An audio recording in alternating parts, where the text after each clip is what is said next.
Bueno, ante todo, muy buenos días. Vamos a dar inicio a este seminario, Redes IP desde cero.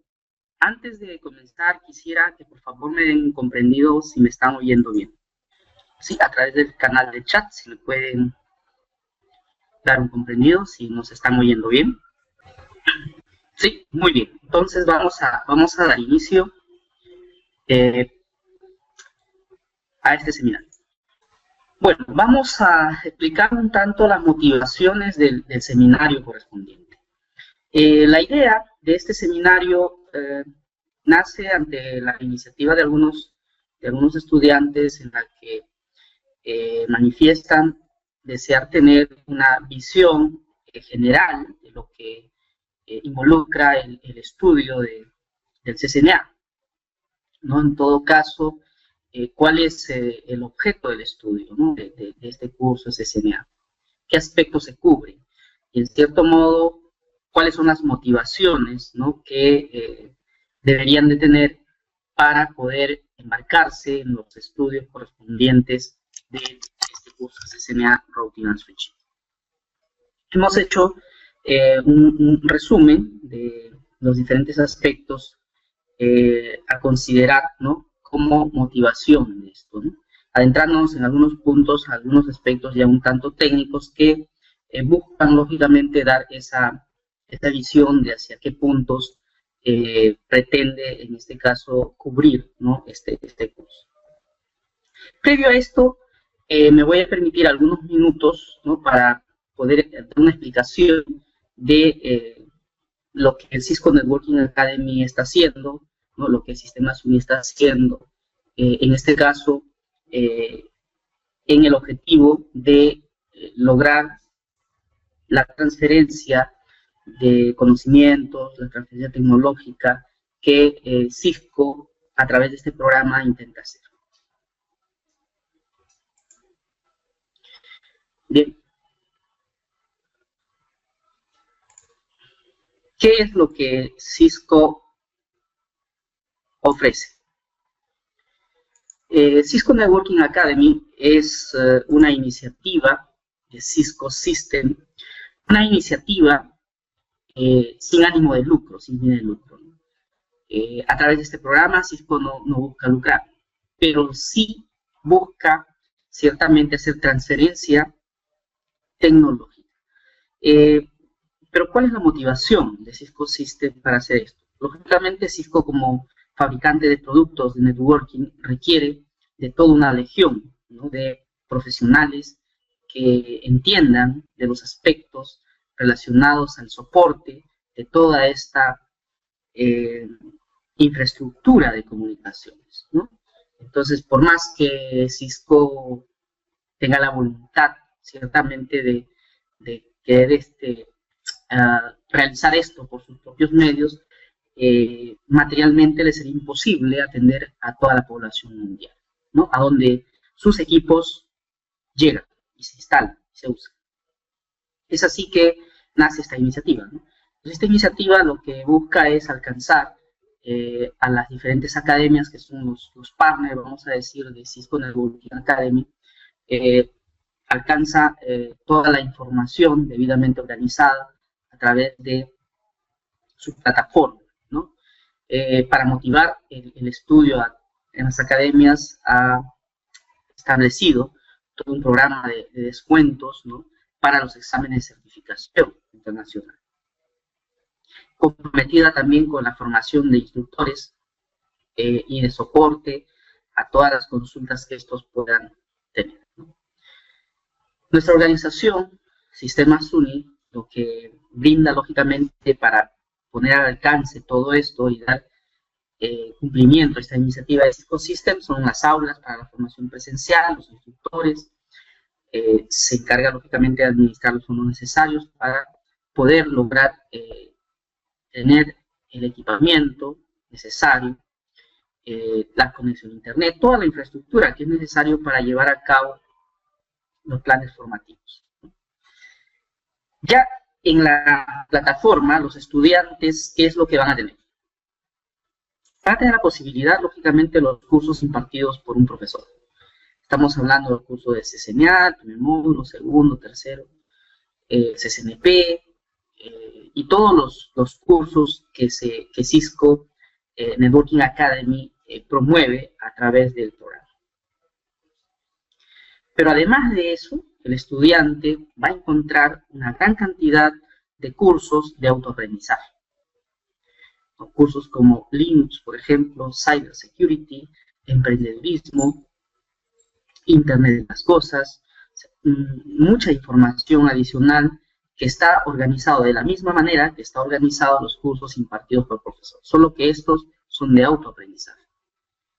Entonces hay, digamos, algunas ventajas adicionales, ¿no?, al estar inscrito en un curso. En estos cursos de autoaprendizaje el estudio se automatricula, ¿no?, y puede seguir toda la secuencia de aprendizaje. Y entonces a través de nuestra organización el estudiante va a contar con formadores con experiencia. El tiempo que tenemos desarrollando esta actividad, lógicamente nos da la confianza, y la confianza también a todos los que participan en los cursos, de que sus objetivos van a ser cumplidos, ¿no? La preparación dentro del ámbito del curso de CCNA Routing and Switching se va a cumplir de acuerdo al programa establecido por Cisco Networking Academy. Pero además de esto, se es consciente también de que para poder desarrollarse profesionalmente, no solo necesitamos de las habilidades tecnológicas, ¿no? No solo necesitamos acerca de los conceptos de las redes, la seguridad, la tecnología inalámbrica, el cloud computing, y no solo eso, sino también tenemos que desarrollar habilidades interpersonales, ¿no? Eso es un aspecto que particularmente reconozco que se va logrando en el tiempo dentro de los ambientes de trabajo colaborativo, ¿no? El hecho de compartir responsabilidades dentro del laboratorio para hacer la configuración, alguien de un switch, otro de un router, otro de un access point, entonces logra ciertamente que se vayan afianzando, ¿no?, esas habilidades de comunicación, de colaboración, muy necesarias dentro ya del desarrollo profesional de los estudiantes. Y lógicamente, como les comentaba, hay también dentro de la plataforma cursos orientados a desarrollar las habilidades empresariales, ¿no? ¿Por qué es que deberíamos optar por estudiar y prepararnos para obtener la certificación y obtener la certificación de Cisco CCNA? Porque lógicamente el mercado valora, ¿no?, con las remuneraciones estas certificaciones, ¿no? Lo que se muestra aquí ciertamente es lo que sucede en Estados Unidos. En nuestro medio hay una proporción de esto, ¿no? Pero lo que se cumple en Estados Unidos y aquí es que el profesional es valorado desde el punto de vista monetario cuando va logrando, en este caso, certificaciones cada vez más especializadas.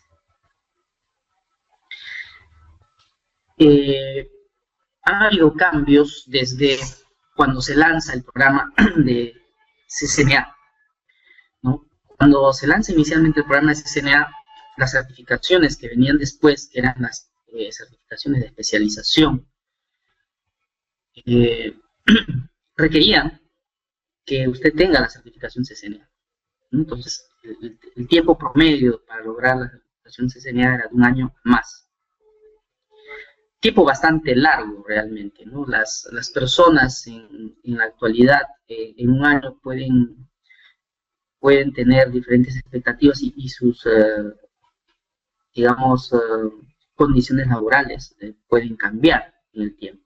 Entonces, esto le ha llevado a Cisco a plantear un programa de rápida empleabilidad, ¿no? Entonces, para esto, ya no es más la certificación CCNA la que es la certificación base para las certificaciones especializadas, sino más bien la certificación CCNA. El curso de CCNA normalmente abarca 4 módulos. Módulo 1, que es una revisión completa de los conceptos de networking. Módulo 2, los fundamentos de routing and switching. Módulo 3, escalando las redes, un conjunto de conceptos orientados ya a redes que van creciendo, a redes de tamaño medio y que van tendiendo a hacer redes grandes. Y el cuarto módulo relacionado con todo lo que son las conexiones a nivel WAN, conectividad WAN. La certificación CCEN está relacionada con los dos primeros cursos, los dos primeros módulos, ¿no? Entonces, una vez que uno ha estudiado los dos primeros módulos, está preparado para poder, en este caso, rendir el examen denominado ICND1, ¿no? Y si logramos aprobar el examen, logramos la certificación CCEN.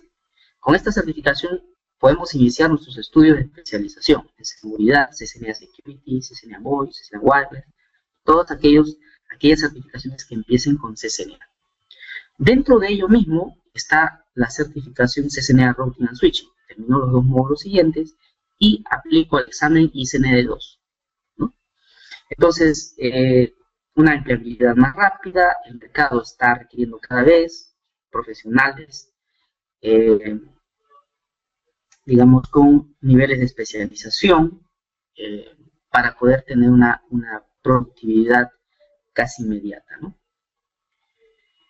Bien, aquí les muestro la secuencia de certificaciones. Hay algunas que tienen requisitos, ¿no?, para obtenerse, hay otras que no, directamente, por ejemplo, CCNA Cloud, CCNA Collaboration, CCNA Cyber Operation. En este caso son certificaciones de tipo CCNA que no requieren ninguna certificación previa. CCNA Data Center, por ejemplo. Pero hay otras que sí, ¿no?, como el CCNA Routing and Switching, CCNA Security, CCNA Wireless, sí, como se observan, tienen ahí los requisitos correspondientes. Y lo mismo hacia las certificaciones profesionales y expertas, ¿no? Acerca de los exámenes de certificación.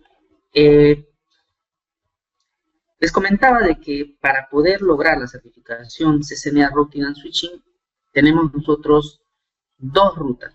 Una ruta es dar dos exámenes, un primer examen denominado ICND1, ¿no?, que es el examen con código 100-105, que comprende a los módulos 1 y 2 de la preparación CCNA Routing and Switching, y luego dar el examen ICND2, código 200-105, ¿no?, con lo cual podemos lograr la certificación CCNA Routing and Switching.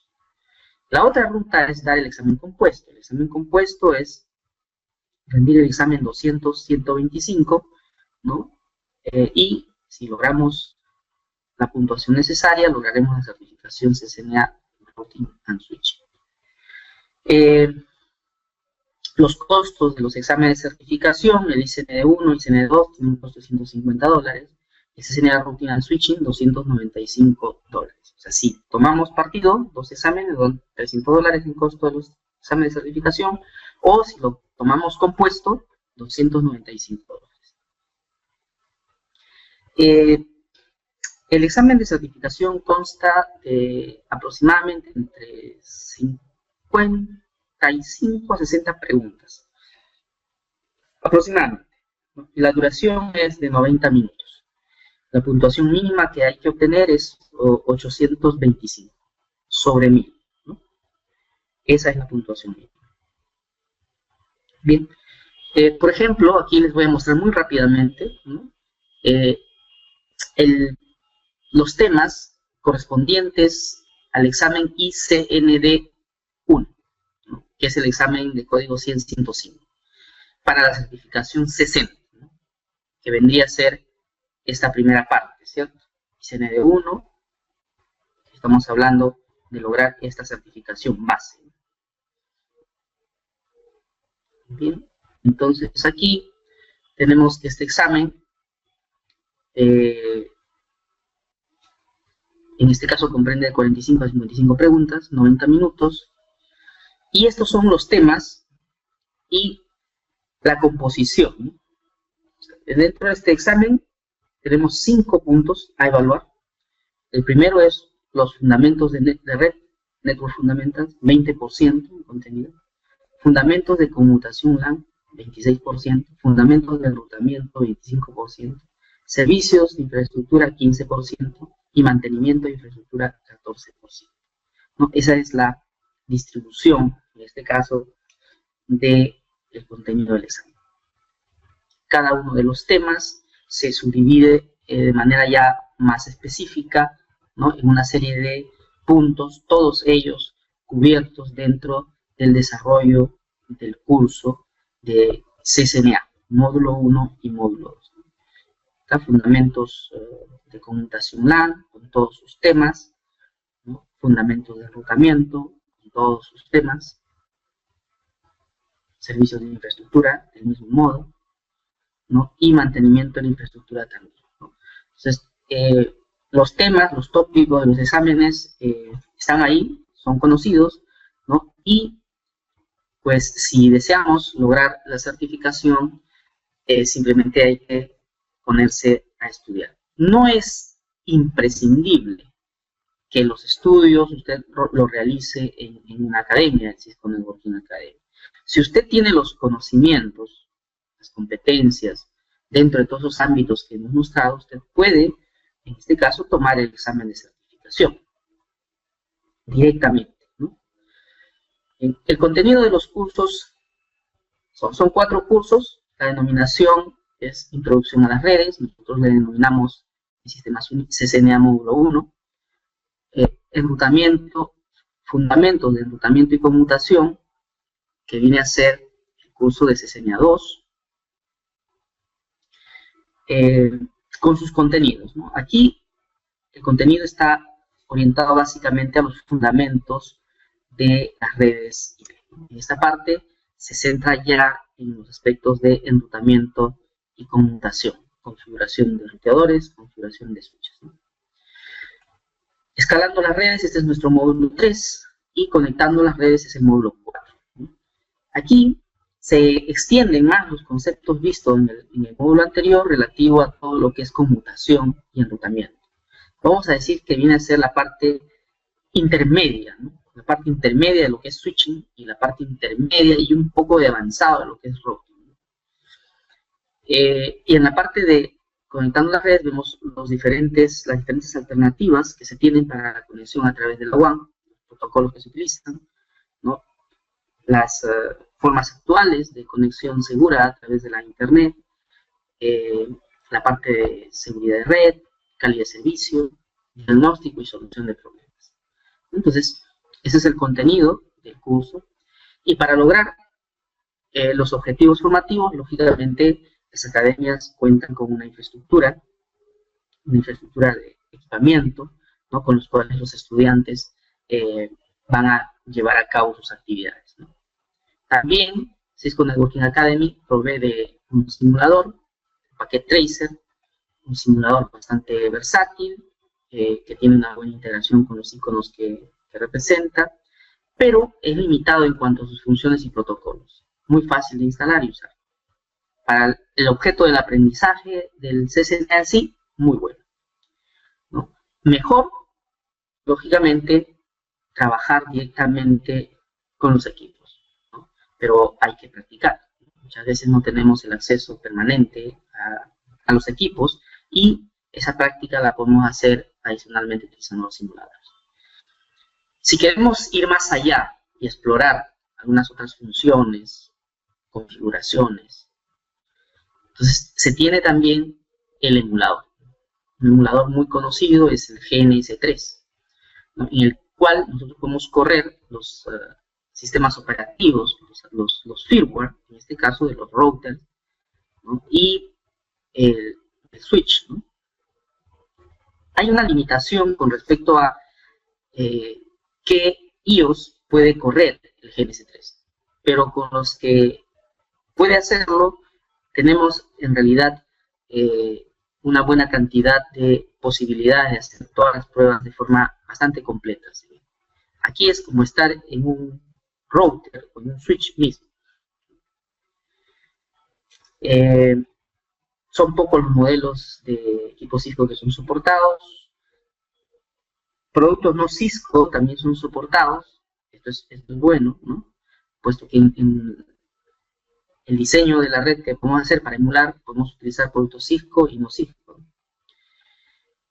Requiere algo de dedicación ponerlo en marcha y utilizar todos sus recursos, ¿no? Hay que instalar, configurar, interfacear las máquinas virtuales y utilizar.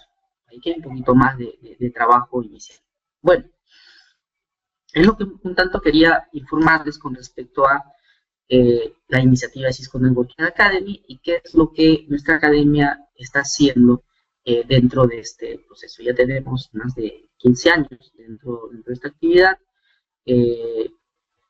y se va a seguir haciendo probablemente por los próximos años aún. Empezamos entonces con nuestro tema central. Las redes IP. Las redes IP.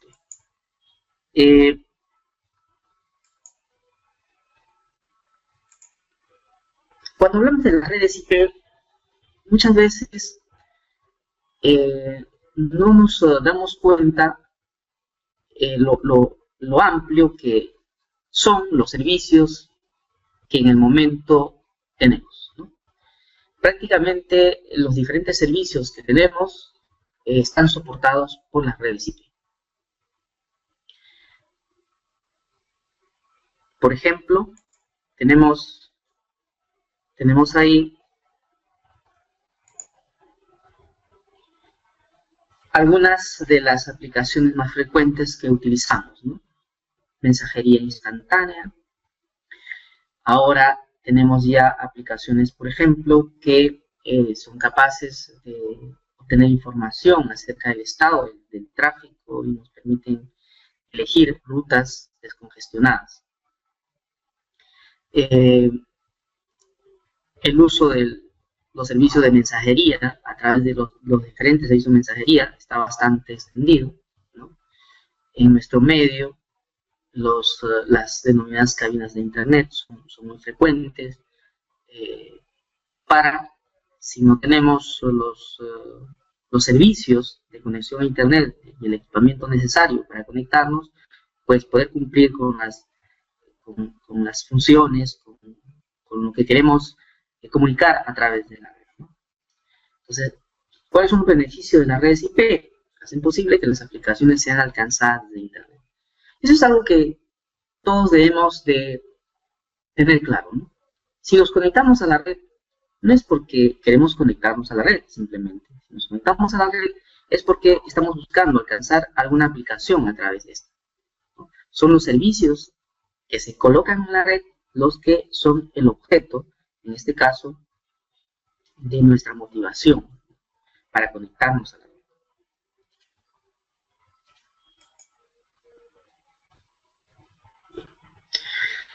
Las redes IP en el trabajo. Esto que vemos aquí es cada vez más frecuente.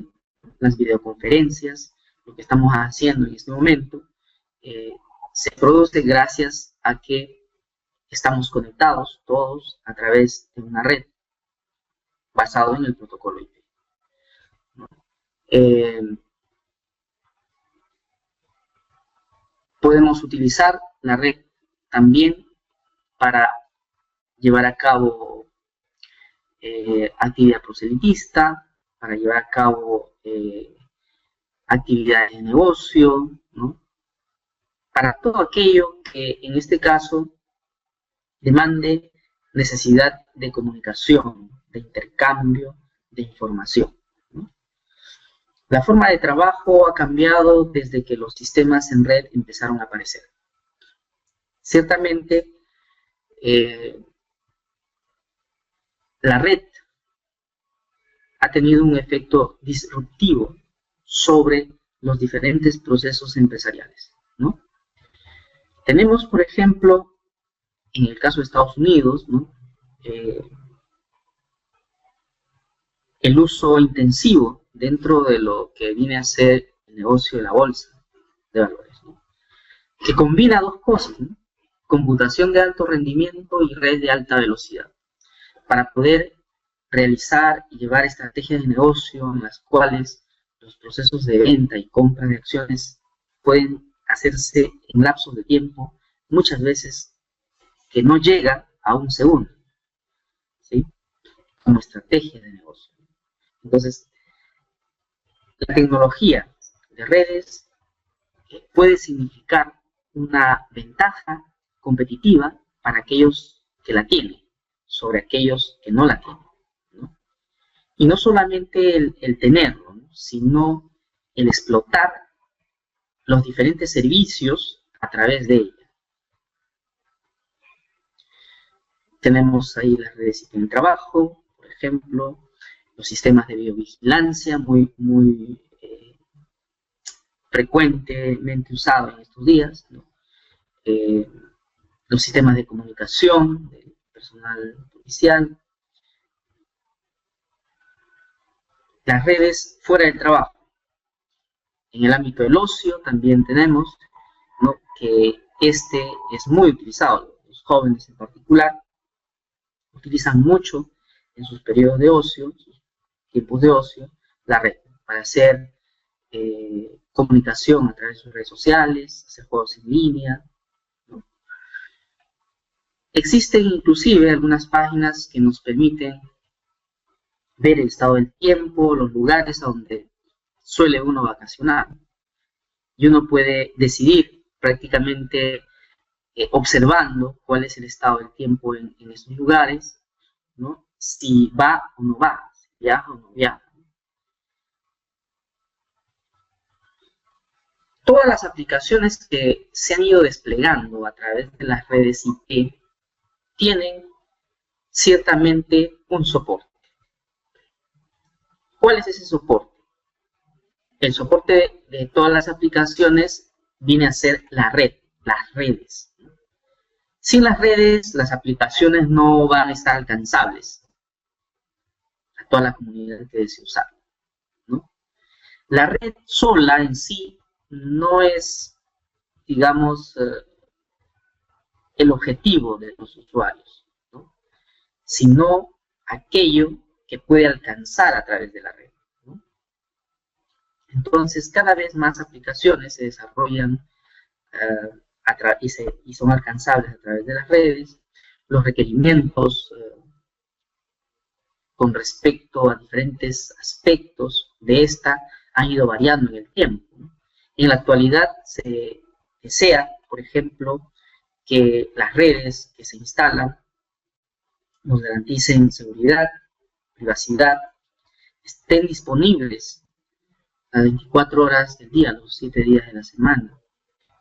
Nos ofrezca calidad de servicio, porque a través de la red no solamente vamos a pasar datos, sino también voz, video. Que esta nos permita tener conexiones redundantes, por si tengo una conexión, ¿no?, y esta se cae, si esta deja de funcionar, ¿no? Entonces, la naturaleza de los servicios que se brinda a través de ella, o de los servicios que tenemos a través de ella, muchas veces hace imprescindible de que el servicio de red esté siempre disponible. Entonces, ya sea nosotros como usuarios de los servicios, o ya sea las organizaciones que brindan los servicios a través de su red, deben de implementar, ¿no?, la redundancia para garantizar la continuidad de los servicios, ¿no? Las aplicaciones de misión crítica requieren también calidad de servicio, ¿no?, requieren un alto nivel de confiabilidad de parte de la infraestructura de red. Y nos movemos hacia, de manera ya bastante intensiva, hacia las redes móviles, ¿no? Dentro de ellas, las redes inalámbricas están jugando un papel muy importante en sus diferentes formas. Las redes IP, entonces, soportan la forma en la que vivimos, ¿no? ¿Qué es lo que hacemos diariamente? Bueno, en el trabajo, las comunicaciones de voz ya no son, en muchos casos, ya no son más a través de los teléfonos analógicos, del servicio de telefonía analógica. Se hace a través ahora de los teléfonos IP, ¿no? La comunicación a través de la sociedad en general se ha tornado más visual, ¿no? Si antes era muy frecuente comunicación en base a texto de manera muy intensiva, ¿no?, ahora la comunicación se está tornando mucho más visual, haciendo uso de imágenes como fotografías, ¿no?, o videos.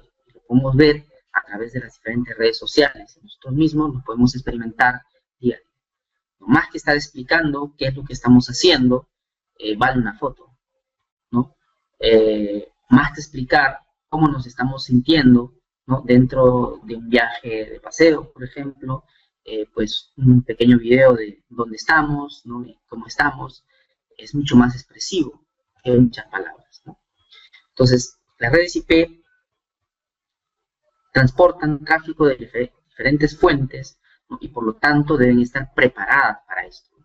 Hablamos entonces de las redes convergentes, ¿no?, de las redes a través de las cuales va a pasar tráfico de voz, video, datos, ¿no?, y que lógicamente debe de garantizar a cada uno de estos servicios la calidad que corresponde.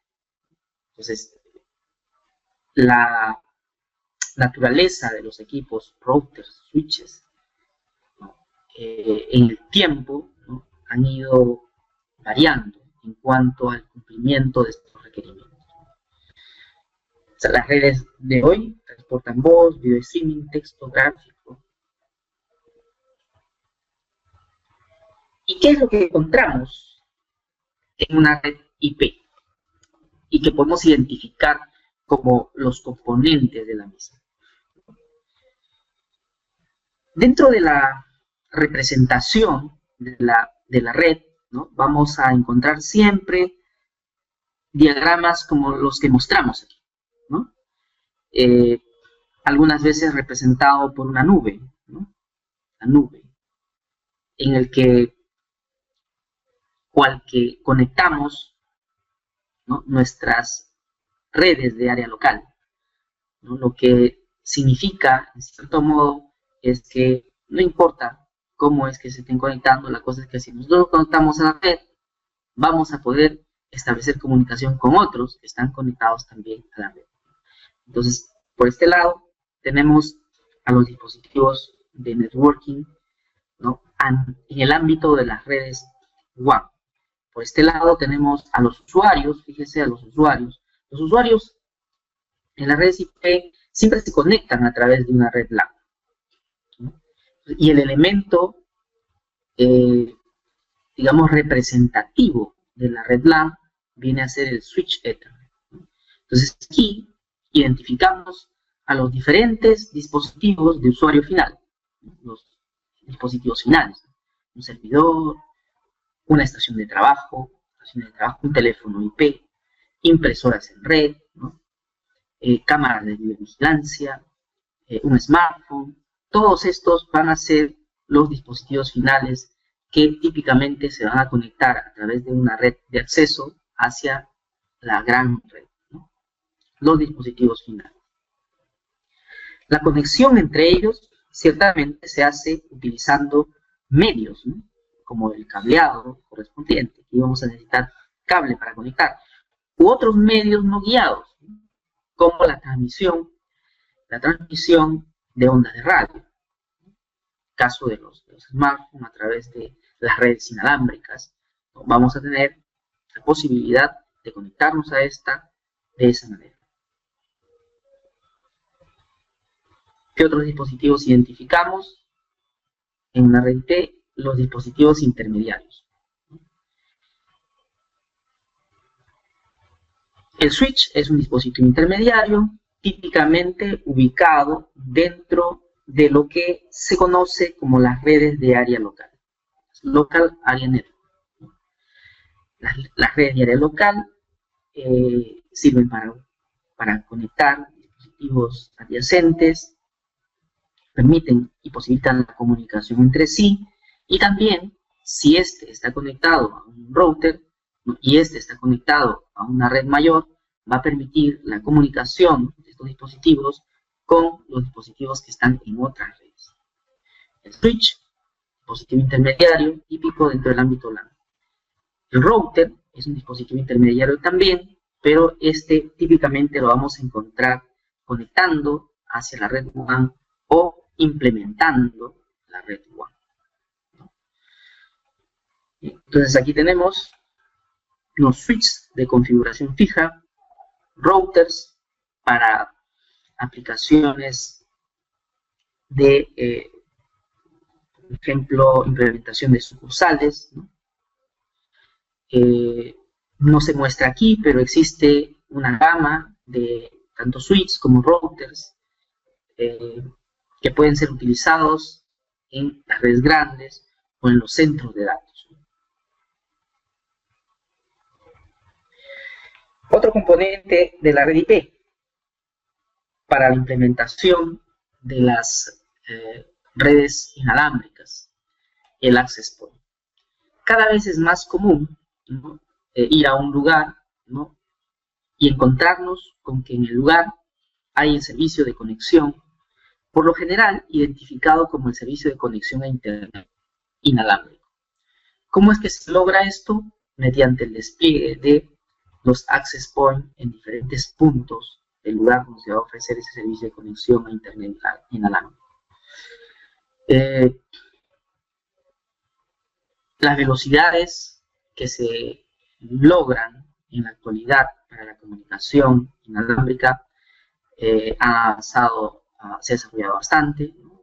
Se está en el orden ya de los gigabits por segundo, ¿no?, en las transmisiones inalámbricas. Existen ya algunas especificaciones y productos específicos, ¿no?, que permiten llevar a cabo transmisiones en el orden de los gigabits por segundo.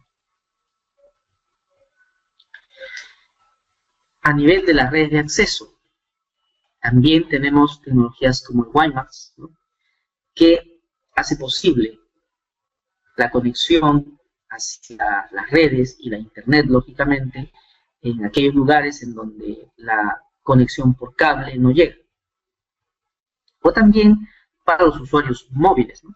Muchos de los servicios que se brindan de conexión a Internet para usuarios móviles tienen o son implementados mediante WiMAX, ¿no? Típico dispositivo que conectamos a nuestras computadoras para poder tener acceso a ese servicio son con una conexión USB.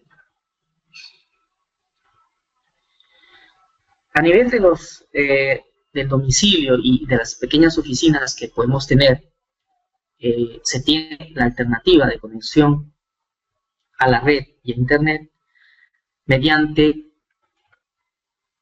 el híbrido, ¿no?, fibra coaxial. Una de las cosas que se ha venido experimentando en los últimos tiempos, lógicamente, ha sido el incremento, el rápido incremento, ¿no?, de las velocidades de comunicación por parte de los usuarios. O sea, los usuarios cada vez requieren comunicación más rápida. ¿Por qué? Porque hay una serie de servicios que se están desplegando a través de la red, como por ejemplo Netflix, video por demanda. Entonces esto requiere ciertamente de mayores anchos de banda. En algunos casos, anchos de banda pequeños, cuando ejecutamos las aplicaciones tal como Netflix, por ejemplo, para ver video por demanda, la comunicación de los otros usuarios y del mismo Netflix puede resultar demasiado lenta, con congelamientos cada cierto tiempo, que en este caso no dice muy bien, ¿no?, de la calidad del servicio.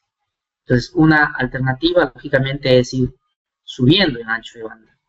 Pero la alternativa que en nuestro medio teníamos de manera muy extendida, que era la conexión a Internet a través del par telefónico, más conocido como el SPIDI, ¿no?, servicio ofrecido por Telefónica, pues ya no está satisfaciendo los requerimientos de los usuarios. Es así que el mismo Telefónica, Claro, hoy en día ofrecen el servicio de conexión hacia la red y a Internet mediante fibra óptica y cable coaxial.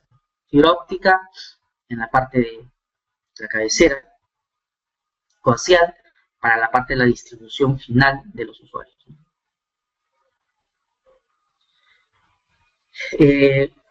La red de acceso ADSL todavía está vigente, ciertamente, ¿no?, pero con una tendencia, ¿no? Usuarios que, por ejemplo, quieren velocidades más allá de los 4 megabits por segundo, 8 megabits, 16 megabits, ya el par de cobre, ¿no? El par de cobre de las líneas telefónicas ya no da más, al menos en nuestro medio, de manera práctica se está observando eso, ¿no? Entonces, los operadores están haciendo transitar a estos usuarios del servicio ADSL hacia el servicio por cable coaxial. Y en aquellos lugares en donde no tenemos cable y la presencia de los operadores no llega ni con el cable módem o no llega con el ADSL, pues la alternativa de conexión a la red es mediante enlaces satelitales. Alto costo y un alto nivel de retardo son características de este servicio, ¿no?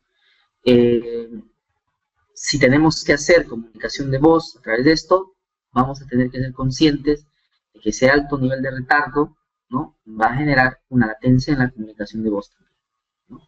Desde que hablamos algo hasta que el otro lado escuche, va a pasar un tiempo perceptible por los usuarios. Hay que acostumbrarse, si es que no hay otra alternativa más que hacer transmisiones de voz a través de enlaces satelitales. Bien. Entonces, dentro de las redes IP vamos a encontrar diferentes dispositivos, ¿no?, tales como los switches, por ejemplo, los switch LAN, conformando la red LAN, los routers interconectando las redes, los firewalls, implementando los mecanismos de seguridad detallados en las políticas de seguridad, los dispositivos finales, que son los que se conectan a la red, como las estaciones de trabajo, las portátiles, los servidores, los teléfonos IP, las impresoras en red, los routers inalámbricos que integran funciones de router o de switch, como de access point también, ¿no? Típicamente estos dispositivos están orientados a los usuarios finales. Bien. ¿Cómo es que se plantea la construcción de la interconexión ya en el ámbito de la red empresarial? Una empresa, pongamos mediana a grande, va a tener un sitio principal en el que va a tener sus diferentes recursos de comunicaciones, de cómputo, ¿no?, en su site principal. Esta empresa o compañía va a tener también sucursales. La principal podría estar en Lima, las sucursales en diferentes departamentos, ¿no? ¿Cuáles son las alternativas que se tienen para la conexión? Los operadores de los servicios de telecomunicaciones, Telefónica, Claro, y otros, ¿no?, ofrecen servicios para la conexión, de tipo privado, ¿no?, líneas dedicadas, que lógicamente presentan un costo relativamente alto. Dentro de sus características positivas, vamos a decir, rescatamos que vamos a tener garantizado el ancho de banda, ¿no?, en esas conexiones, para la conexión establecida. Pero no solo eso, ¿no?, la empresa también podría tener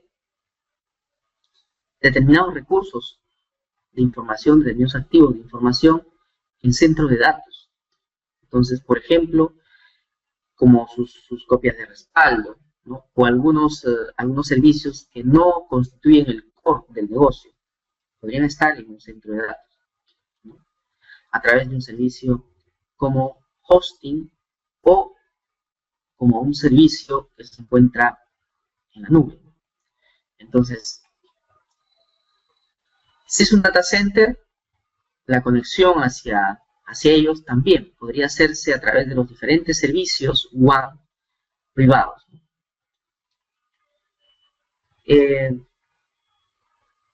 Pero además de esto, tenemos otra alternativa de comunicación.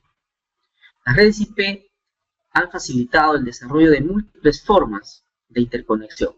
Si bien es cierto, esta es una forma de interconexión más o menos segura, ¿no? Lógicamente más segura que la conexión a través de Internet, para los objetivos empresariales, uno de los aspectos que hay que velar es la seguridad de las comunicaciones. No es la única forma de llevar a cabo esto, ¿no? Se han desarrollado técnicas para hacer comunicación segura a través de la Internet, ¿no? La Internet también se presenta como una alternativa de conexión a través de la WAN. Si un dispositivo, una red, está conectada a la Internet, otra red está conectada a la Internet, es posible hacer conexiones seguras entre esas dos redes a través de la Internet. Vamos a ver en una reseña más adelante. Bien, entonces, ¿a qué nos lleva esto? Dentro del ámbito empresarial, nosotros vamos a tener que construir, por ejemplo, un sitio principal que dé soporte a las comunicaciones dentro de ese sitio, a todos los empleados. Y dentro de ese sitio mismo podríamos tener nosotros una serie de servidores que puede ser necesario que sea accedido desde el exterior. Entonces, eso significa de que esta red en el sitio principal debe tener una determinada estructura. De hecho, que sí lo tiene. Normalmente, en las redes medianas a grandes, vamos a tener una estructura de 3 capas o de 2 capas, dependiendo del tamaño de la organización. Una capa núcleo, el core, compuesto por switches, estos son switches, capa 3, capaces de hacer enrutamiento, ¿no? En un segundo nivel vamos a tener los switches de distribución, que básicamente estos van a interconectar a los switches de acceso, van a permitirle conexiones redundantes, si es que la naturaleza del negocio lo requiere, ¿no? Y también la posibilidad de conexión redundante hacia el core. Es a través del core que nos vamos a comunicar hacia el borde de la infraestructura de red de comunicación. También a nivel del core es que nos vamos a conectar hacia la granja de servidores. Entonces, las redes empresariales van a presentar una estructura ya más compleja, ¿no? En la que, lógicamente, se van a requerir protocolos más avanzados para el manejo de estas redundancias, ¿no? Las redundancias en las comunicaciones son necesarias en la medida en que buscamos que toda la infraestructura de comunicación sea más confiable. Yo creo que sea más confiable, una forma de mejorar la confiabilidad es mediante redundancia, pero mediante una redundancia bien administrada. Entonces, dentro de la estructura de las redes empresariales IP, vamos a tener, por ejemplo, el campus empresarial, ¿no? Donde vamos a tener los dispositivos de acceso, a través del cual los usuarios se conectan, los dispositivos de distribución, que básicamente van a estar conectando los dispositivos de acceso, como los switches, con las conexiones redundantes que sean necesarias, y conectando también hacia el core.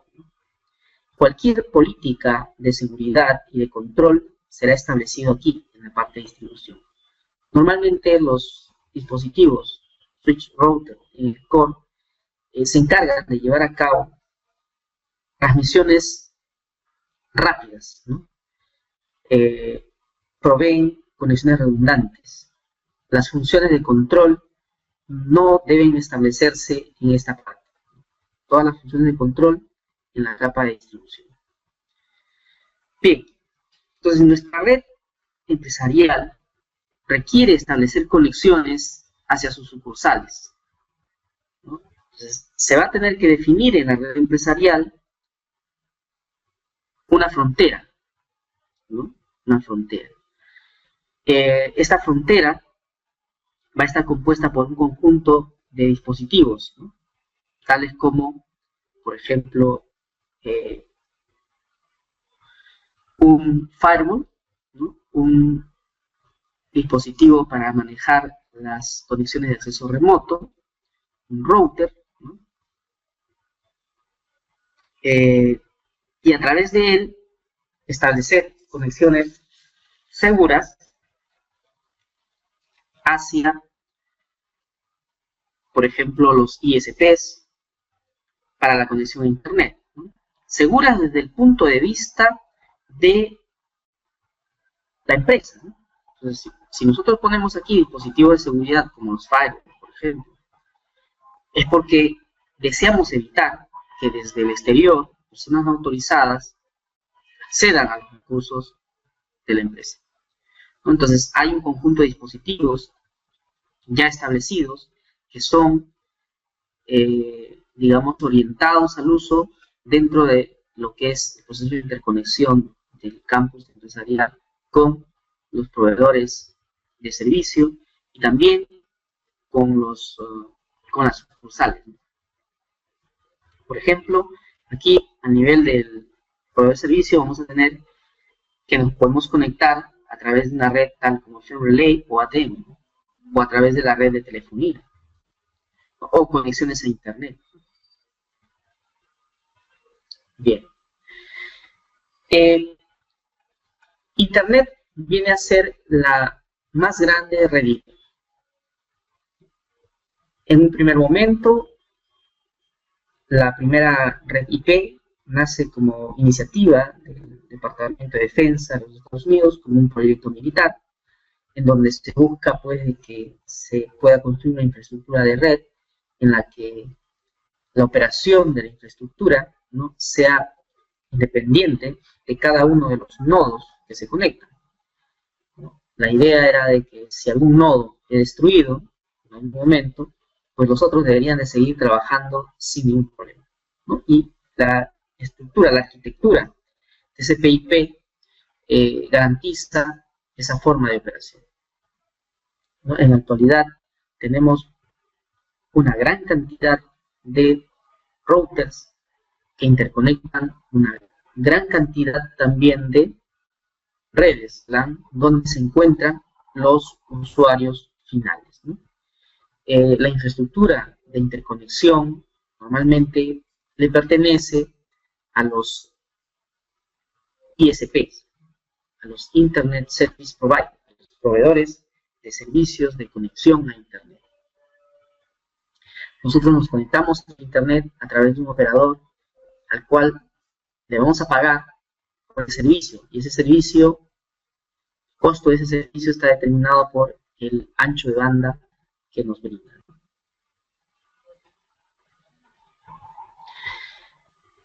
Las redes IP han ido evolucionando también. Esa evolución ha sido necesaria, pues necesaria, ya que estas han encontrado limitaciones que corresponden ciertamente al ámbito del diseño inicial. Las redes IPv4, que es en la que actualmente trabajamos, tienen la característica de que para identificar a cada dispositivo dentro de la red global utiliza identificadores de 32 bits. La cantidad de dispositivos que puedo identificar con 32 bits se obtiene mediante la expresión 2 a la n, 2 a la 32. Es la cantidad total de dispositivos que podría conectarse de acuerdo a ese direccionamiento. La cantidad de dispositivos presentes en Internet superan grandemente a esa cantidad. En todo este tiempo se ha estado utilizando el denominado servicio NAT, ¿no? NAT-PAT, ¿no?, para sobreponernos a esta deficiencia de direcciones IP. Con el servicio NAT o PAT lo que se hace es utilizar una única dirección IP pública, ¿no?, para que a través de ella un conjunto grande de direcciones, host con direcciones IP privadas, puedan conectarse a Internet. Entonces, esto ha bajado un tanto la presión de requerimiento de direcciones IP, ¿no? Y ha dado tiempo a que el protocolo IPv6 vaya madurando y se desarrolle completamente. Entonces, la solución definitiva a la escasez de direcciones IPv4 viene a ser el protocolo IPv6, que pasa, ¿no?, de utilizar direcciones de 32 bits en IPv4 a utilizar direcciones IP de 128 bits. Nótese, en este caso, la gran diferencia. O sea, la cantidad de direcciones que voy a tener aquí, que voy a poder generar con 128 bits, va a ser 2 a la 128. En la actualidad, una cantidad inimaginable, ¿no?, de direcciones. Se preguntan todos en este momento, ¿y para qué tantas direcciones?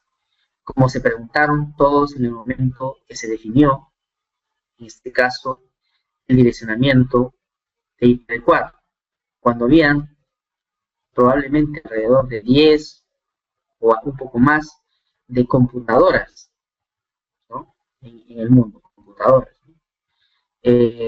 Pues 32 bits, o sea, pensar de que en el mundo iban a haber 2 a 32 computadoras conectándose en ese momento era difícil de imaginarse, ¿no? Pero los desarrollos tecnológicos hicieron pues de que cada usuario prácticamente tenga más de un computador. Cada usuario. Claro, un usuario en el trabajo, por ejemplo, va a tener una computadora, podría tener una computadora portátil adicional o una tablet, son computadoras también. Un smartphone también es un computador, ¿no? Entonces, por cada usuario estamos hablando de tener de 2, 3 a más dispositivos de cómputo con posibilidad de conexión a la red, a la internet, y lógicamente con la consecuente necesidad de una dirección IP. Bien, entonces, en ese sentido, las redes IP van evolucionando de IPv4 a IPv6, ¿no? Y en IPv6 se busca que se resuelva el problema del agotamiento de las direcciones IPv4. La Internet, una red IP, una gran red IP, una red de alto riesgo. Claro, cuando nosotros nos conectamos como usuarios finales, podemos no percibir mucho eso, ¿cierto? Porque los activos que ponemos en riesgo cada vez que nos conectamos a Internet podrían no ser considerados de alto valor. No solo por nosotros, sino por aquellos atacantes que gustan de hacerse de esos activos de información, ¿no? Pero a nivel empresarial, sí, ¿no? Ciertamente uno de los activos importantes, fundamentales de una organización es la información, ¿no? Entonces, necesitamos protegernos adecuadamente si vamos a utilizar la Internet como un canal de comunicación, ¿no? Ya habíamos mencionado y lo detallamos por este lado, cada vez que conectamos una red a Internet, típicamente vamos a tener en medio un firewall. En el firewall se hacen los controles correspondientes de lo que ingresa o sale de nuestra red, ¿sí? Entonces, conectarnos a la Internet genera un alto riesgo, ¿no? Porque a través de la Internet se difunden, se propagan, ¿no?, elementos negativos, tales como, por ejemplo, los virus, ¿no?, o los troyanos, ¿no?, los virus que van a modificar la actuación de nuestros programas. Los troyanos se presentan como programas lícitos, pero que al final pueden significar una forma de obtener información, ¿no?, o una forma de acceso a otros elementos de información de mi computadora, ¿no? ¿Sí? Entonces, frente a todo esto, hay un conjunto de acciones que se tienen que seguir, ¿no?, como por ejemplo, el de mantener actualizado los parches del sistema operativo. Los virus, los troyanos, cualquier tipo de malware va a aprovechar siempre las debilidades que presentan los sistemas operativos para introducir a través de él. Dentro de una red empresarial, lógicamente, el acceso físico, el control del acceso físico a los diferentes activos va a ser muy importante. Las diferentes aplicaciones, ¿no?, o los recursos de información deben estar siempre protegidos a través de password. Los sistemas de usuario final y también los servidores deben de ser protegidos adecuadamente contra la infección de los virus. Los firewalls ubicados adecuadamente con las implementaciones de políticas de seguridad adecuadas nos van a garantizar la seguridad de las comunicaciones. Bien. Entonces, ¿qué es lo que va a generar alto riesgo en la Internet? Por ejemplo, los malware que se propagan a través de él. Dentro de ellos tenemos los boot, ¿no?, los ransomware, los rootkit, los spyware, los virus, los troyanos, los adware, los midmob, los skyware o USAN. Cada uno de ellos corresponde a una tipología de cómo acceder indebidamente a los recursos, ¿no?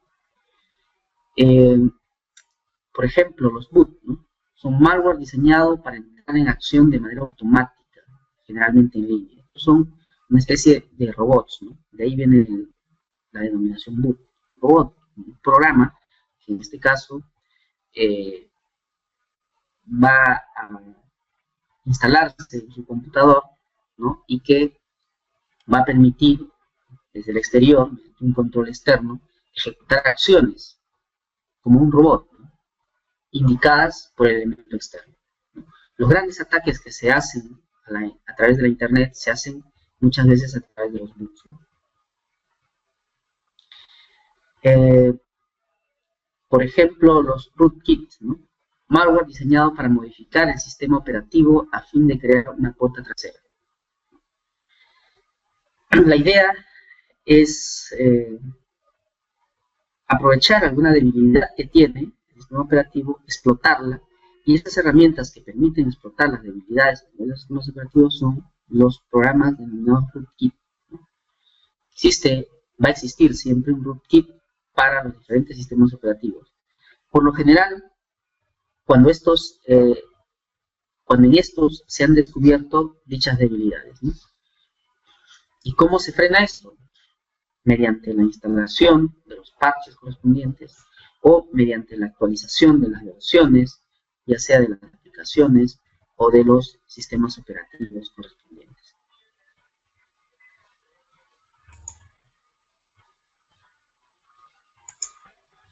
Bien.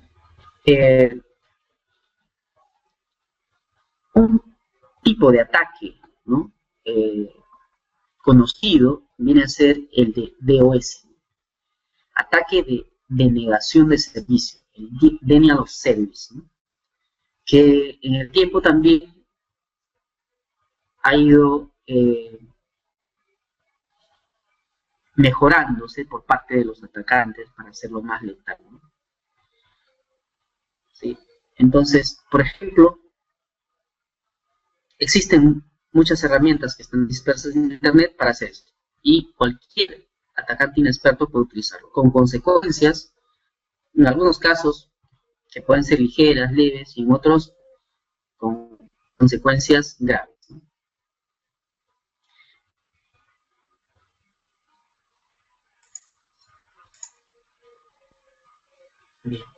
Bien. Por ejemplo, DDoS. DDoS corresponde a un tipo de ataque con el objeto de denegar el servicio o los servicios de una red o de un servidor en la que confluyen muchos atacantes. DOS es proveniente de uno, DDoS de muchos, ¿no? Un ejemplo de DDoS son los zombies, que son controlados por sistemas de manipulación. Y como se puede observar, conectarse a una red IP involucra muchos riesgos. no somos muy conscientes de ello cuando las conexiones lo hacemos nosotros de manera particular, pero cuando la conexión se hace a nivel empresarial, ¿no? Por los activos que se van a manejar dentro de la organización, por la información de los usuarios que se va a manejar a través de estas comunicaciones, es muy importante que estas conexiones sean seguras. La Internet es un medio cada vez más usado, es un medio con un costo cada vez menor en lo que respecta a la conexión, ¿no? Por megabits por segundo. Los operadores van subiendo cada vez más la velocidad de conexión, no al ritmo que desearíamos, ¿no? Como se llevan a cabo en otros países, pero igual está en esa tendencia, ¿no? Y por el mismo costo que pagamos antes una conexión de 2 megas, luego pasamos a 4, luego pasamos a 8, luego pasamos a 16, ¿no? Entonces, como tal, se convierte, pues, en una forma de bajo costo, efectiva de comunicación, pero con alto riesgo. Entonces, en el tiempo también, para las redes IP, se han desarrollado los mecanismos correspondientes para poder hacer comunicación segura a través de la Internet. Y esto se puede relacionar con un término, las VPN o las VPN, las redes privadas virtuales. Las redes privadas virtuales hacen posible la comunicación segura a través de Internet. Podemos identificar dos tipos de VPN utilizados. El Site-to-Site VPN o el VPN Site-to-Site, en la que una vez que se ha establecido la conexión segura, por ejemplo, entre una sucursal, ¿no? y el sitio principal de la organización, todos los que están detrás, ¿no? del servidor VPN van a poder conectarse de manera segura utilizando ese canal previamente establecido, ¿no? Son entonces los dispositivos de borde como un router que implementa servicio VPN, que se conecta a un firewall igual, ¿no? o a un servidor de VPN que establece ese túnel de comunicación seguro, que permite la comunicación de los que están detrás de él, sin que estos se percaten de la necesidad de hacer nada para comunicarse de forma segura, porque ya se aseguró el canal de comunicación, Site-to-Site VPN. La otra forma de asegurar las conexiones es mediante las VPN de acceso remoto. En este caso, el túnel de comunicación seguro se va a generar desde la estación de usuario final, a través, lógicamente, de una aplicación, de un cliente VPN que va a ser necesario instalar en él, y que este cliente VPN va a establecer el túnel de comunicación seguro hasta la VPN, ¿no? Dos formas, entonces, cuando pensamos en Internet y en la posibilidad de hacer comunicación empresarial a través de la Internet, también debemos de asociar el concepto de VPN, el VPN, ¿no? Esta nos va a brindar un mecanismo de seguridad para comunicarnos a través de una red considerada insegura, como la Internet. ¿Y cómo es que se hace esto? Las VPN están fundamentadas en dos aspectos: técnicas de encriptación, ¿no? y el concepto de tunelado, ¿no? Las técnicas de encriptación, ¿para qué?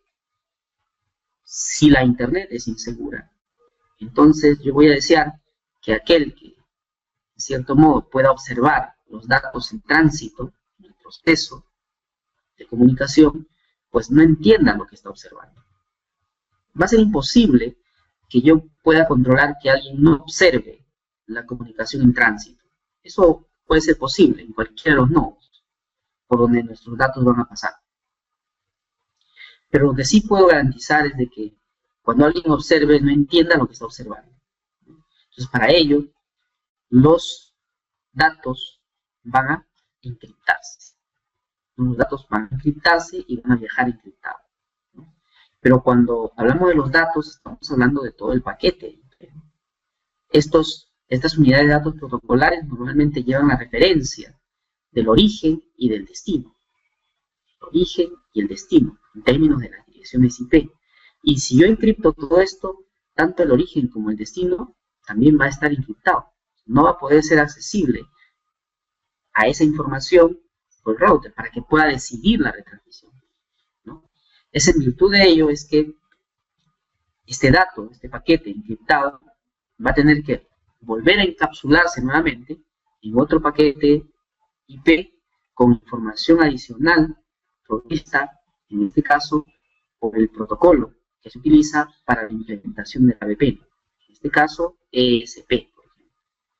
Entonces, el paquete encriptado viaja dentro de otro paquete, en el que sí es visible las direcciones IP, origen y destino, ¿no? Y que nos va a permitir transportar ese paquete desde un punto a otro. ¿Qué pasa si este paquete es observado? Bueno, si es observado como la carga va encriptada, pues no se va a entender lo que se está transmitiendo. Bien. Dentro de todo esto, lógicamente, construir una red IP va a implicar movilizar diferentes tecnologías, ¿no? Como por ejemplo, dentro del ámbito de las redes LAN, va a significar interconectar dispositivos denominados switches, los switches Ethernet, que nos van a permitir implementar las redes de área local.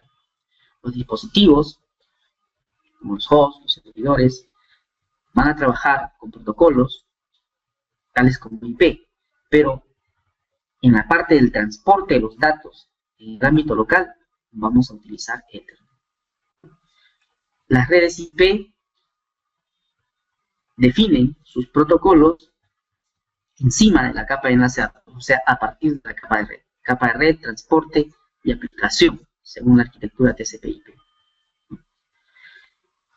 Entonces, cada vez que a través de una red LAN se desea establecer comunicación, los paquetes IP provenientes de una red IP va a tener que encapsularse en una trama Ethernet. Va a ser inconveniente saber cómo es que operan los switches Ethernet, cómo es que manejan la comunicación dentro del ámbito de las redes de área local. También, en la construcción de las redes IP, vamos a tener como el dispositivo emblemático para la interconexión de las redes el router. El router como el dispositivo de interconexión de redes. La red que interconecta a las redes de área local va a estar compuesta por un conjunto de ruteadores interconectados. Un ejemplo de esto es la red de los ISPs, de los proveedores de servicio de conexión a Internet. Entonces, nuestra red se va a conectar a esa red mediante un router. Es por eso que vamos a ver también a los routers en nuestras organizaciones como los dispositivos de borde, de conexión hacia las otras redes. Un router opera en las tres primeras capas del modelo de referencia OSI. El proceso de comunicación en las redes IP se hace de una forma más o menos sencilla, ¿no? La información que un usuario final genera, vamos a llamarle mensaje, ¿no? Para transportarlo a través de la red, el mensaje va a tener que segmentarse, los segmentos van a tener que encapsularse dentro de los paquetes IP como pequeñas unidades de datos, y estos son los que se van a poner en movimiento a través de la red hasta lograr alcanzar el destino final. Quiere decir que un mensaje se puede dividir en algunos decenas, cientos, miles, millones de paquetes. Y el proceso de comunicación va a ser de esa naturaleza, de reenvío de esos paquetes correspondientes a ese mensaje. Entonces, cada ruteador en el camino va a recibir esos paquetes en base a la información que llevan los paquetes, que básicamente para su decisión corresponden la dirección IP origen y la dirección IP destino, va a decidir. El ruteador decide la retransmisión, va a decidir a qué otro ruteador va a enviar ese paquete, si a este, o a este otro, o a este otro. Y de esa manera, los paquetes van a viajar dando saltos sucesivos de ruteador a ruteador hasta lograr alcanzar el destino final, ¿no? Entonces, esto es, en términos generales, lo que podemos referir a lo que es una red IP, ¿no? A los elementos que participan, a los servicios que habilitan, ¿no? Y a la forma como opera. Bueno, si hay preguntas, por favor, a través del canal de chat para irlas respondiendo una a una.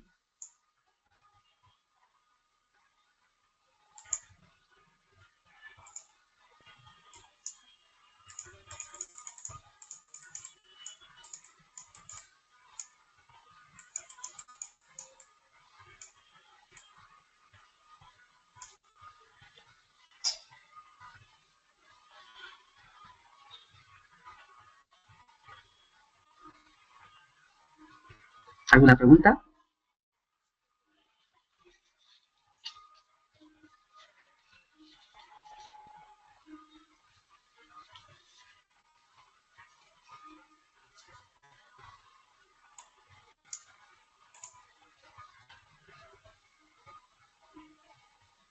A ver.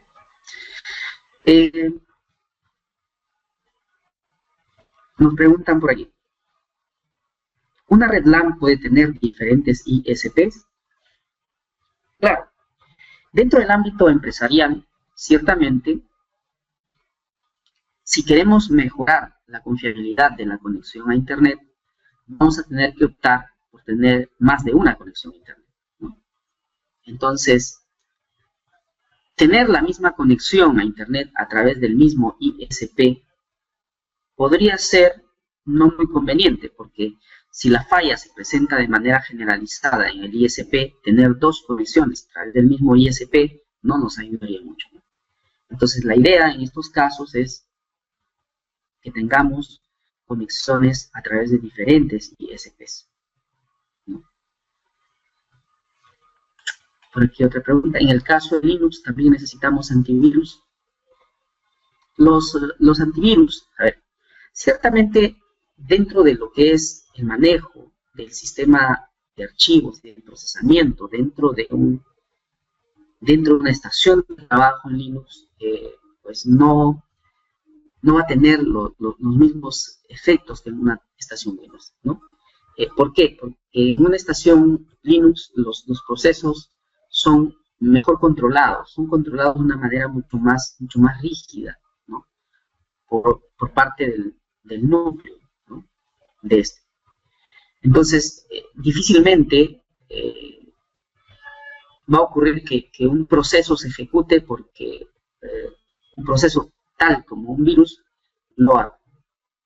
Y para que eso suceda, es necesario que éste tenga los diferentes permisos correspondientes dentro de él, cosa que no pasa en un sistema Windows, ¿no? El sistema Windows prácticamente cualquier aplicación tiene todos los permisos necesarios para poder hacer ejecución de programas. Eso es lo que aprovechan los virus. Pero, por ejemplo, si tenemos un servidor de correo, va a ser muy conveniente en ese servidor de correo tener sistemas antivirus, ¿no? ¿Por qué? Para evitar que en el proceso de distribución de mensajes de correo distribuyamos mensajes de correo con virus, ¿no? ¿Sí? Entonces, va a ser necesario, dentro de lo que nos permita, en este caso, la aplicación, el uso, incorporar elementos antivirus también dentro del sistema Linux, ¿no? ¿Cómo se diferencia la IP pública y la IP privada? Vamos. Las direcciones IP públicas normalmente nos las va a proporcionar los ISPs, ¿no?, para la conexión a Internet. O cuando tenemos una conexión casera, pues no nos los hacen referencia de manera directa, sino que ellos hacen la configuración en sus sistemas para que su ruteador o sus dispositivos de comunicaciones nos entreguen una dirección IP pública y nuestro ruteador, en modo automático, pueda tomarlo, ¿no?, y utilizarlo. Las direcciones IP privadas, dentro del rango establecido, las podemos utilizar sin autorización de nadie. Normalmente, pues las direcciones IP privadas se suelen utilizar en las redes de partida, sabemos, no va a requerir conexión a Internet, o si lo va a requerir, lo vamos a hacer a través de un servicio tal como el NAT o el PAT. El rango de las direcciones IP privadas son definidas por el RFC 1918, que establece a la red 10.00/8 como red privada y al rango del 172.16.00 al 172.31 como el rango también de direcciones IP privadas dentro de la clase B. Y el otro rango corresponde al 192.168.0.0 al 192.168.255.0, ¿no?, como el rango de las direcciones IP privadas clase C. El RFC 1918 es el que define qué es una red privada y cuál es el rango de direcciones. Cualquier dirección que no esté en ese rango va a ser una dirección IP pública o probablemente una dirección IP multicast.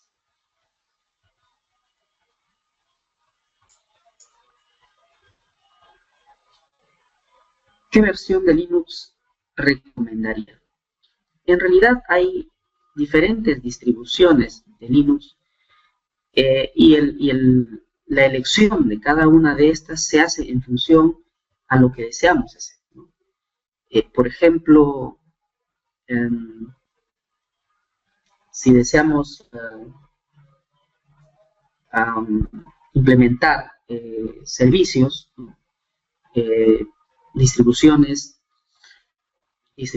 algunas distribuciones de Linux pueden tener mayor soporte para esos servicios, hay que informarse respecto de ello, ¿no? Las implementaciones a través de esa distribución, de esos servicios, pueden ser, digamos, administrados de una manera mucho más fácil, mucho más intuitiva, ¿no? Es conveniente hacer la evaluación del uso en función al uso que le vamos a dar, qué distribución es la que me brinda las mayores facilidades, las que nosotros podemos en este caso valorar, ¿no?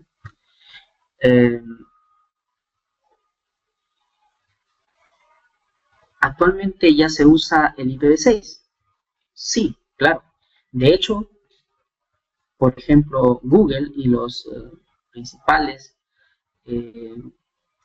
digamos, empresas con servicios en la Internet ya utilizan IPv6. Cuando nosotros hacemos algunas pruebas de comunicación a ellos, por ejemplo, si hacemos un ping www.google.com, en respuesta vamos a tener la resolución del nombre www.google.com, tanto con dirección IPv6 como con direcciones IPv4.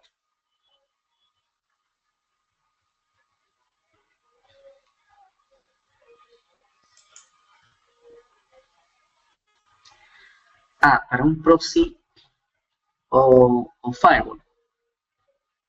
En este momento, a ver, déjenme recordar.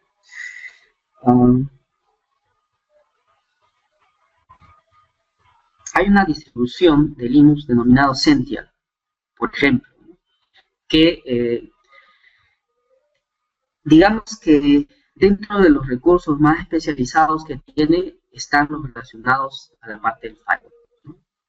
revíselo, por ejemplo, Sential, ¿no? Para lo que es firewall. ¿Cómo podría usar la IPv6 en una red normal o necesariamente con fibra? No.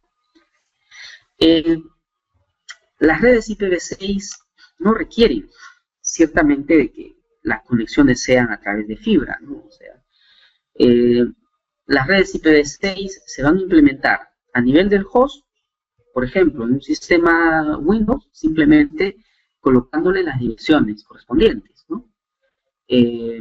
Así como en IPv4 existen rangos de direcciones IP privadas que nosotros podemos utilizar sin pedirle a nadie, en las redes IPv6 también existe como un rango de direcciones IPv6 privadas, ¿no?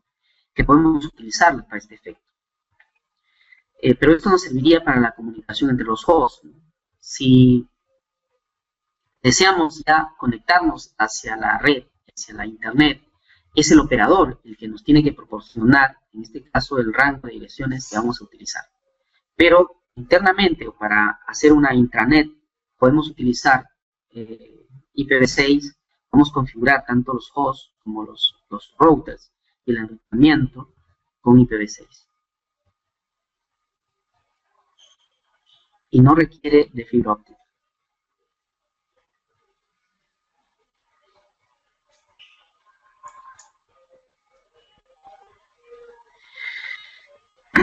Si nos pueden hablar acerca de las diferentes capas de seguridad, firewall, IPS. Bueno, a ver. Los firewall ciertamente están ubicados en la frontera de nuestra red hacia la internet.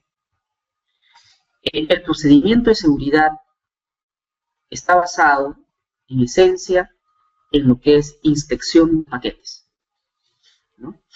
Contra las reglas que establecemos, ¿no? Por ejemplo, desde la red interna hacia el exterior, solamente determinados hosts podrían estar autorizados a tener comunicación hacia el internet, ¿no? Desde el exterior hacia el interior, solo de determinadas redes o de determinadas direcciones IP podríamos tener permitido acceder a determinados servicios que se encuentran dentro de la red, ¿no? Y sobre esto pueden haber ciertamente algunas mejoras en cuanto a lo que viene a ser el filtrado, extendiéndose este control más allá de las direcciones IP, hacia los puertos, ¿no? Y más allá aún, hacia determinadas operaciones que pueden hacerse en las aplicaciones. Pero igual, sigue siendo simplemente inspección de paquetes uno a uno, ¿no? El IDS y el IPS son utilizados un poco más adentro hacia la red LAN. Y la idea, por ejemplo, de un IDS podría ser, un IDS viene a ser un sistema de detección de intrusos. Un IDS, por ejemplo, podría ser utilizado para monitorear el acceso hacia los servidores. Un IDS instalado en un switch puede recibir el tráfico derivado del puerto en el cual se conecta un servidor. Todo tráfico que ingresa o que sale del puerto donde se conecta el servidor puede ser copiado hacia el IDS. El IDS, mediante sus algoritmos y las firmas, trabaja de una forma un tanto similar a los antivirus, ¿no? Tiene una serie de firmas. Las firmas no son más que la identificación de los diferentes tipos de ataque complejo que en este caso se han podido documentar y se ha podido colocar en un algoritmo, ¿no? Entonces, cada conjunto de tráfico, cada tráfico que viene, se va a comparar contra, en este caso, estas firmas, para determinar si ese tráfico corresponde o no a un tipo de ataque complejo. Tipos de ataques complejos pueden pasar a través de los firewalls, porque van a aparentar ser conexiones lícitas, ¿no?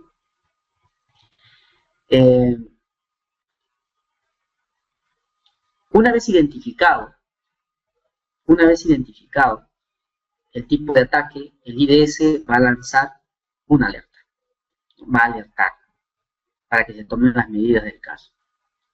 Esto es lo que lo diferencia de un IPS. Un IPS es un sistema de prevención contra intrusión. O sea, un IPS, además de hacer detección de intrusos, va a prevenir, o sea, se va a programar, en este caso, acciones frente a esto, ¿no? El IDS no. El IDS alerta para que otros elementos ejecuten acciones contra los ataques que se identifican. Como los algoritmos son en sumo complejos, algunas veces en este proceso de identificación pueden equivocarse, ¿no? Generando los denominados falsos positivos, ¿no? Un falso positivo es un patrón de tráfico que ha sido identificado como tráfico proveniente de un ataque, cuando realmente es un tráfico normal, muy propio de nuestra organización, ciertamente, pero tráfico normal, ¿no? Frente a eso, los IDS, los IPS tienen que ser sintonizados para evitar acciones apresuradas frente a este tipo de detecciones. O lo otro, ¿no? Los falsos negativos, ¿no? Aquellos en los cuales el mismo IDS o IPS no es capaz de reconocer que se trata de un ataque. Esto puede suceder, al igual que en los antivirus, ¿no? Cuando es una nueva forma de ataque implementado, ¿no? Y hasta que, en este caso, los fabricantes de los productos, de las firmas, el IDS, el IPS, no tomen conocimiento de esto, pues no va a estar disponible y nuestro sistema va a ser vulnerable.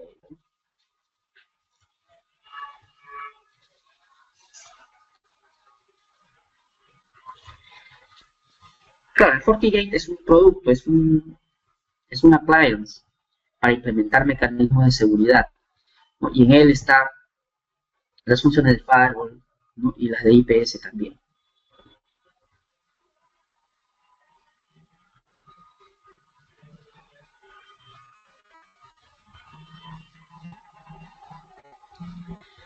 Si tengo una maqueta web amarrada a una base de datos y está infectada, o sea, sale una ventana de otra página, ¿qué antivirus es mejor para limpiar?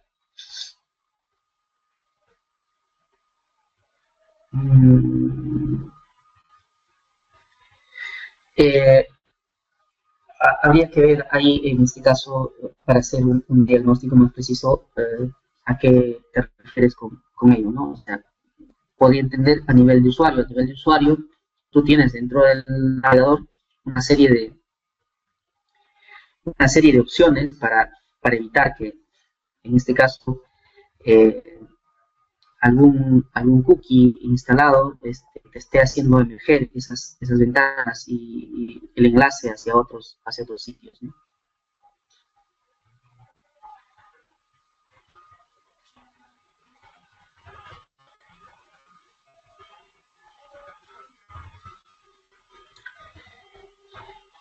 Bueno,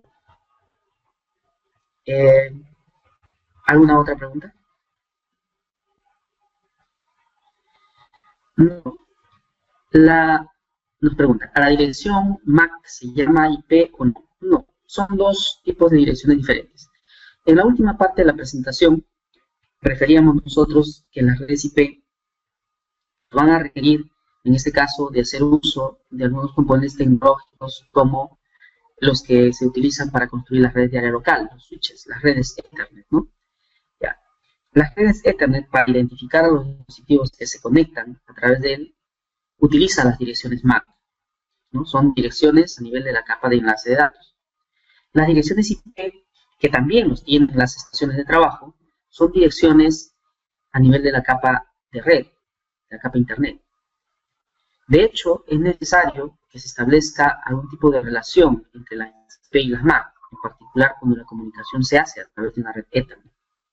Esto se hace a través del protocolo ARP, ¿no? El ARP, Address Resolution Protocol, o protocolo de resolución de direcciones. Este protocolo tiene la función de mapear una dirección IP con una dirección MAC, ¿no? Puesto que cuando usted quiere comunicarse a través de una IP, usted va a hacer la referencia al dispositivo destino por IP, ¿cierto?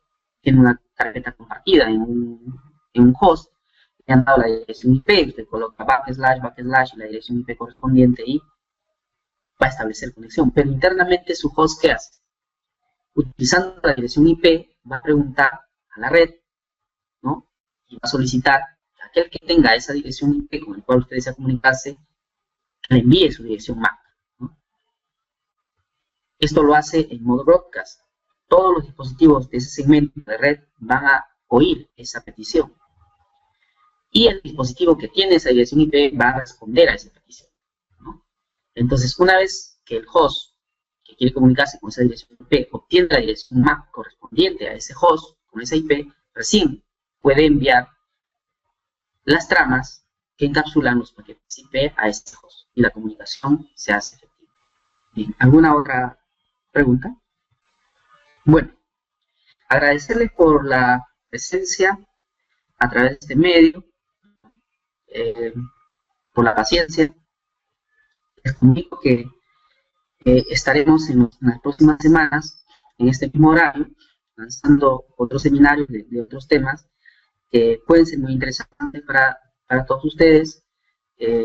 Y desde ya los invito a poder inscribirse, ¿no?, a los seminarios correspondientes y acompañarnos en estas mañanas de los viernes, por lo menos en las próximas 4 semanas.